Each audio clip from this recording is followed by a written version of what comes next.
I lost someone important to me recently, not because of something they did necessarily, but because of who I wasn't being. I couldn't take feedback without shutting down.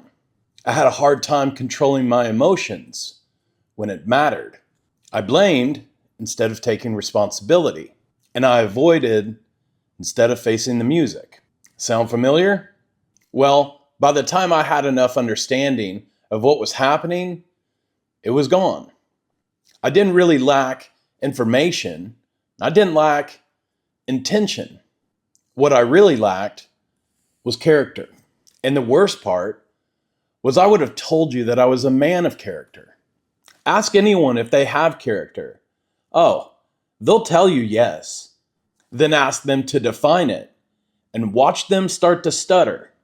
Or worse, they'll tell you it's being a good person and it's doing the right thing. And it's there you realize they don't actually know what character is. Because out here in the real world, character isn't what you claim. It's what shows up when the proverbial crap hits the fan. And most people don't rise in those moments. They default to emotion, to habit, to whatever feels easiest. Which is exactly why most people say that they have character, but they can't explain it. And it's why they can't hold on to it when it counts. Now, I've been thinking about that loss a lot. And when I'm honest with myself, really honest, I can trace back to where it fell apart. I lacked wisdom. I couldn't clearly see because my ego had gotten in the way. I lacked courage. I avoided those tough conversations when I should have been walking towards them. I lacked temperance. My emotions were running me. I wasn't running them. And I lacked justice because I was keeping score instead of showing up fairly.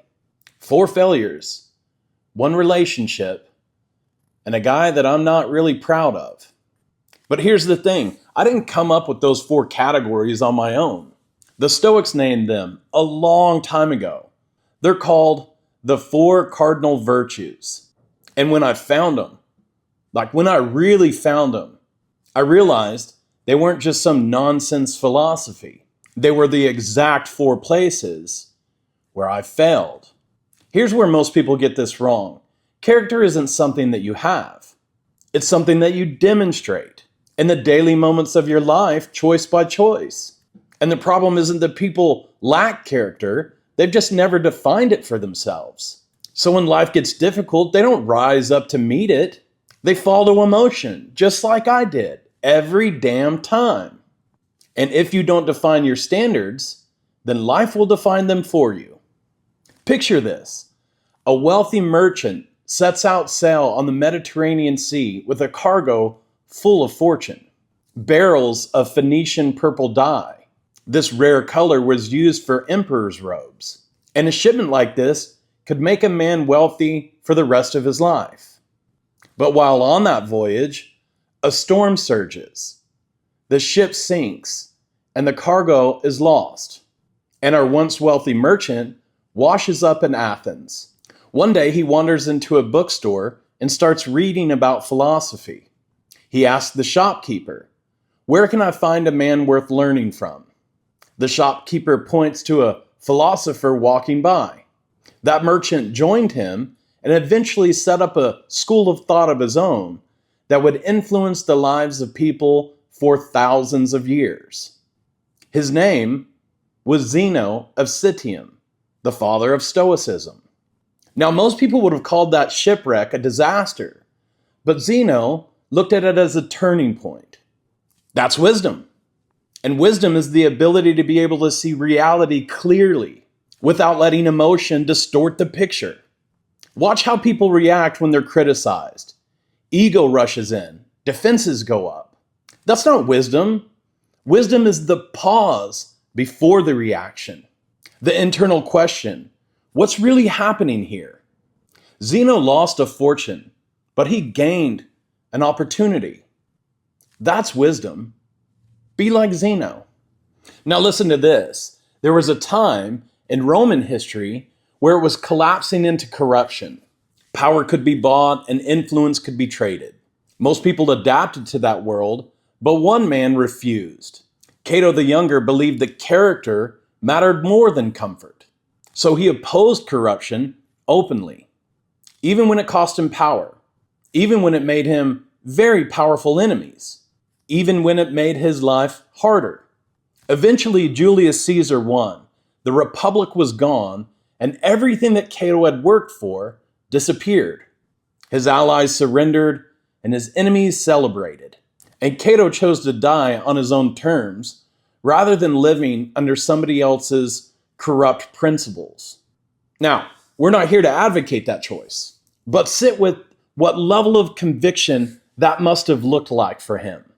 Because most people won't even choose discomfort over convenience. They'll stay in the wrong job. They'll stay being the wrong version of themselves, doing all of the wrong things because changing would be a cost that's just too high. Cato paid everything rather than to compromise what he stood for. That's courage. Be like Cato. Now, Marcus Aurelius ruled the largest empire in the world, and he could have ruled through fear. Instead, he wrote this to himself every morning. When you wake up, tell yourself this: the people that I will deal with today will be meddling, ungrateful, arrogant, and dishonest. He's not writing advice for somebody else. He's writing it for himself.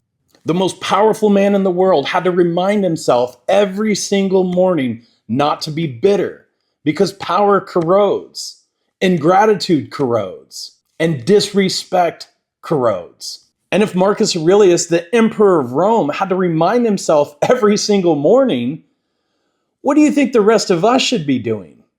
See, most people think justice is something that the world owes them. Marcus believed that it was something that he owed the world, even to people that didn't deserve it, and even when no one was watching. That's justice. Be like Marcus. Cleanthes started out life as a boxer. He joined the school of thought that Zeno had started much later in life than most people. The thing that's striking most about Cleanthes is he wasn't a Roman emperor, he wasn't a senator, he wasn't a wealthy merchant, he was poor. And I mean very poor. To survive, he worked nights drawing water for people's homes. And by drawing water, what I mean is that he would physically carry water into those people's homes. And for reference, do yourself a favor. Go fill up a 5-gallon bucket of water and walk it to the end of the street and back. Right, so that's what Cleanthes did to survive. He would carry water to people's homes and then study philosophy during the day. Night after night, year after year, a quiet discipline. Now compare that to modern life. Scroll, react, consume, speak without thinking. See, most people think that they have self-control until emotion rushes in, until anger starts showing up, and until comfort starts negotiating with discipline. Temperance is the ability to govern yourself, to decide your behavior instead of being controlled by it. Cleanthes mastered himself first. Everything else for him just followed. That's temperance. Be like Cleanthes. Now step back and look at what those 4 lives give us. Zeno loses everything and sees opportunity. Cato refuses corruption even when it costs him his life. Marcus treats difficult people with restraint every day. And Cleanthes disciplines himself year after year quietly with no applause. 4 different men, 4 different lives, but the same 4 virtues underneath all of them. If you apply wisdom, you begin to see clearly. If you apply courage, you act despite discomfort. If you apply justice, you treat people fairly. And if you apply temperance, you master yourself. A person that can do all 4 of those things, very difficult to break.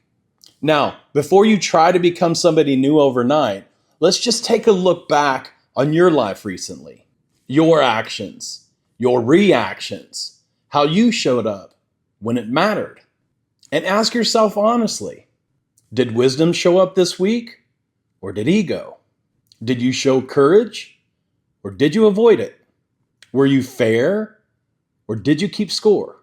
Did you govern yourself, or did impulse win? Don't give yourself an out. No excuses, no stories, just the truth. Because character isn't what you say you value. It's what you've already done. And if you don't like what you see, good. Now you have something to work on. Here's something that you can do this week. Just pick one of the virtues. Just one. The one that stung the most when I was talking about them. You know what I'm talking about.